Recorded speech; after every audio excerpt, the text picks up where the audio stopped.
toilette.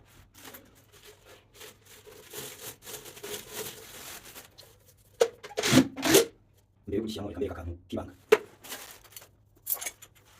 Iki gipira kirafunguka, urabona iki gipira mu rwego rwo kwirinda ko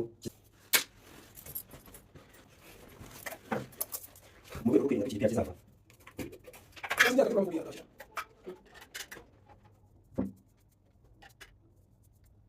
Uko byagenda kose nta muzungu wakoze iki gipira yigeze ayishyiramo, ariko njyewe yishyizemo kuko ari ibanga nafunguye. Iri ni ibanga nafunguye. Iki gipira mbere yo kugifunga kubera ko amazi ameneramo hano, iyo ushyizemo kore biba birangiye, iyi kore iragenda igumana nacyo, hano amazi yacaga ntabwo yongera kuhaca. Reka nibye inshuti zanjye, ugomba aya masomo, ugomba ikintu kinini cyane. Iyo ushyizemo kore hano, iriya raba ihita ifatana n'igipira mu gusunika mu toilette. Urabona ko tumaze gusiga kore buri hamwe hose, turahita twicazamo raba yacu gutya. Nabibonye urugori twasizemo kore kandi mu busanzwe nta bibamo, turahita dusubizamo gutya. Nabibonye ugomba kuvuga ko umwana yewe yakakanga.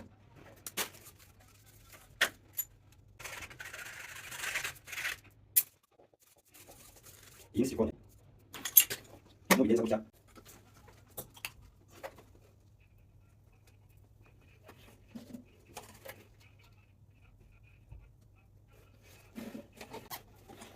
nabonye iyi silikone ishyize ku gipira umumaro wayo ntabwo yagenewe gushyirwaho hano, ariko iyo ubikoze uba wirinze amazi ashobora kumenekera hagati y'iyi raba n'itiyo. Iyi silikone yaza ifunga hose, haba ari ibyo gusa. Hano ushyiramo agasilikone gake,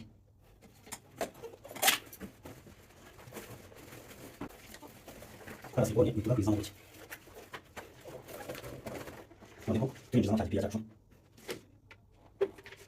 nabonye hanyuma nyuma y'ibyo byose dufate kariya silikone gasagutse inyuma tukanyamisheho neza. Uriya akaba ari ibanga ryacu, amazi azamenera he? Ntaho azamenera. Nabibonye ko hari ikintu umuzungu akora ariko ntabwo ajya kugikoresha, aje ya silikone ikagabanuka. Nabibonye iyi silikone ishyizeho hano ntabwo umuzungu yigeze ateganya yuko ugomba kwishyiraho mu gihe uri kwesitara toilette, ariko mu rwego rwo kwirinda kuzakenera kuri toilette.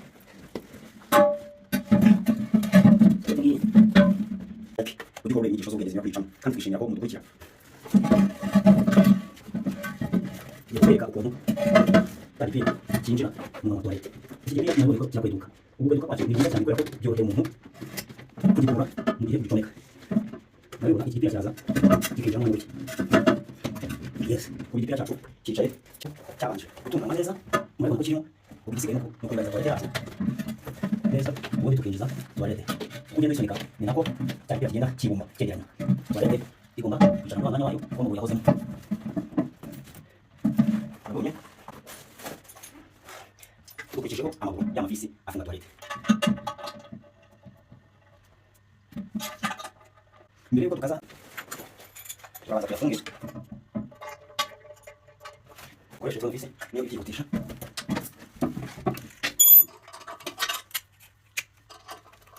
Yinjira mu ikaro paka muri beto, ni nako n'indi nayo bigenda ku ruhande rwayo.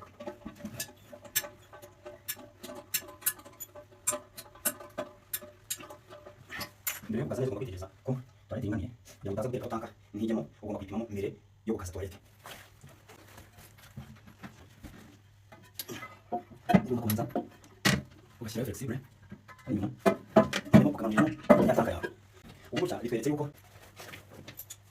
toilette noneho gukaza ya visi ntabwo ugomba gutwariza rimwe kuko ziba zigomba kugendana. Ugomba kujyana iriya ukabara feri zigiye, akaba ari nayo utwara urundi ruhande, akaba ari nazo ufunga urundi ruhande.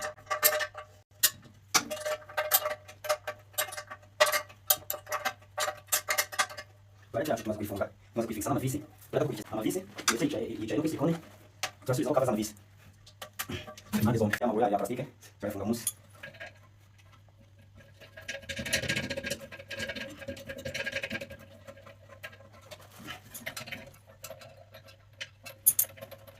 Yes, ubu agatambaro gasa neza hano mu ruhande rwayo.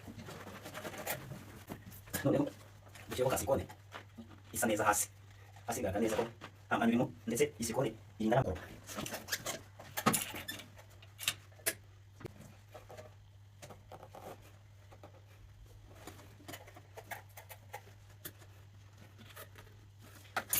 Yes, oye, icy'ingenzi ni ukugira agaciro no kumenya icyo ugomba gukora cyiza cyatuma ijyamo kandi igakomera. Murabona ko akantu gasa neza, abandi usanga yuzuye aho hose ari umwanda, cyangwa se ugasanga toilette n'umwe yihereza amazi.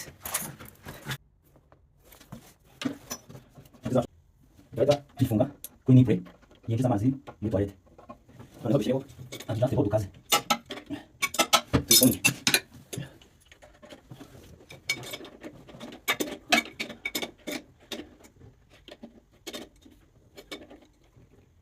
Yes, ubu tumaze gufunga flexible izamura amazi yajyana muri tank.